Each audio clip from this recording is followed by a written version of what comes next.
also tell you that what we're doing here locally is a national issue. Minerva wants me to tell you about suing Henry Kissinger and winning. And I'm glad to do that. It was not done lightly, and it took many years of persistence and patience. Now I continue to work to help women get appointed and elected.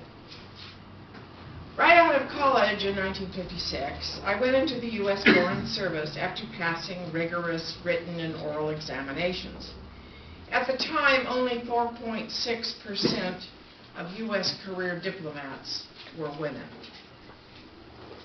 There was systemic and systematic discrimination against women at the time. It was considered quite normal. Although it took me 10 years to realize this, being one of 5 girls in my family, I didn't know that people discriminated against women. My first day on the job, I learned that women, as a condition of employment, could not be married.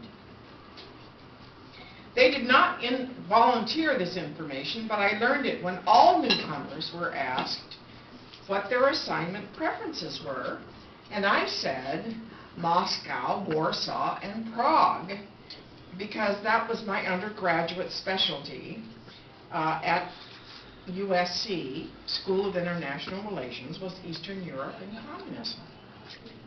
Nope. We don't send single officers behind the Iron Curtain, I was told. And should I marry, I would have to resign from the service.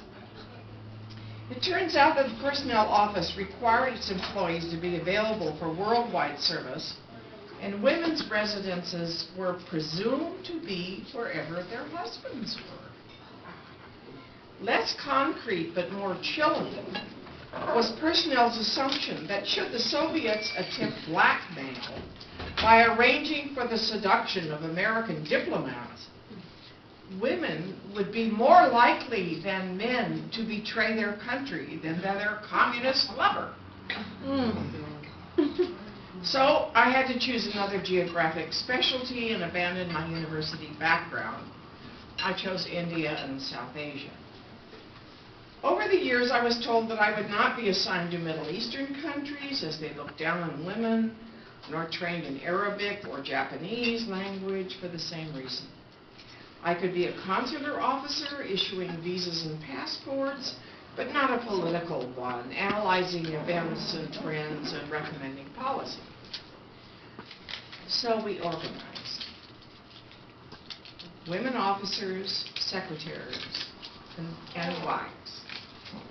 In the Department of State, the U.S. Information Service, and the Agency for International Development.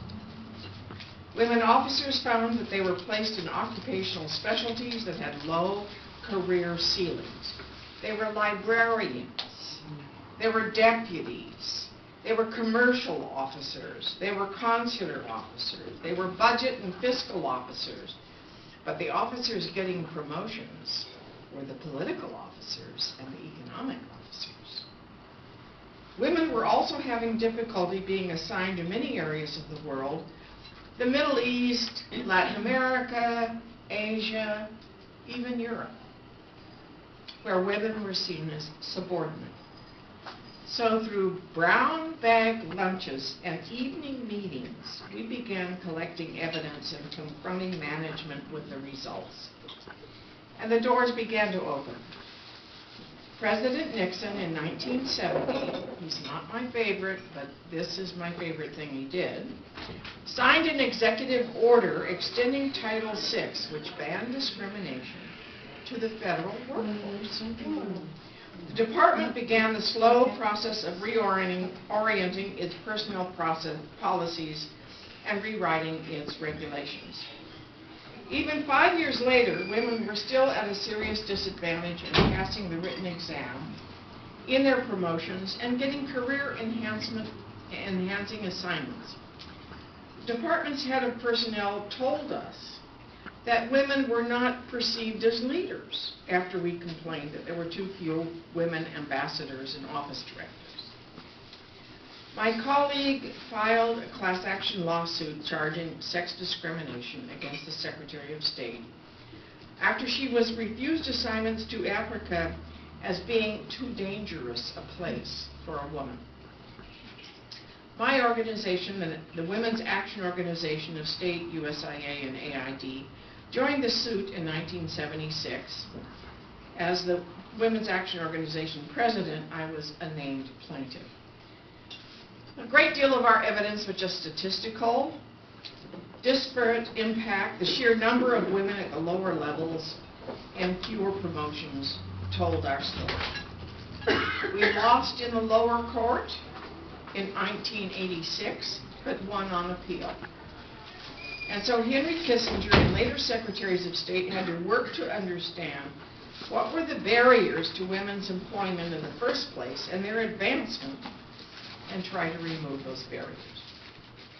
Now, when I hear on the radio that Ambassador Ann Patterson in Islamabad accompanied Defense Secretary Gates in his call on the Pakistani president, I am proud that the women of the department fought and won that battle.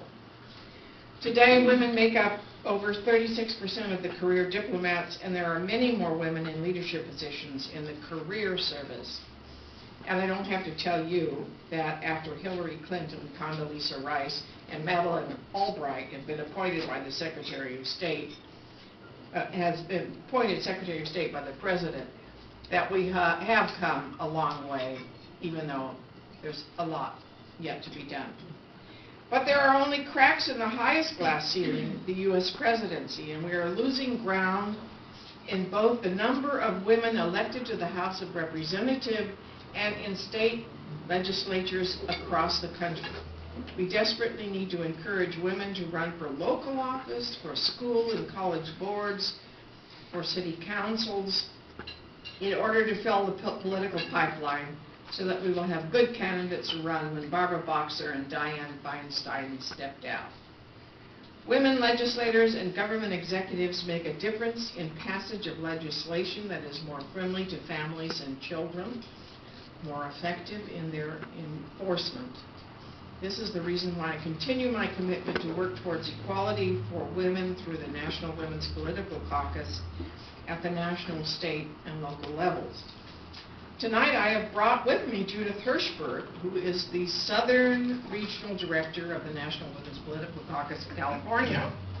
She is also a former president of the state organization, as well as her chapter in the San Fernando Valley. She can tell you about our programs to recruit candidates to run for office and apply for positions in public office, full-time, and on boards and commissions. The caucus provides training and support. When she ran for the LA City Council, I helped canvass, knocking on doors. This year, with the caucus, I phoned bank for Loretta Sanchez, contributed money to Barbara Boxer, and to Betsy Butler. In 2008, we were in the thick of the Hillary campaign for president. We would love to tell you more about the National Women's Political Caucus and urge you to join us to help reach 50-50 by 2020. We have put out copies of our recent newsletter from Washington, D.C. and some membership brochures. We'd love to take your questions if there's time.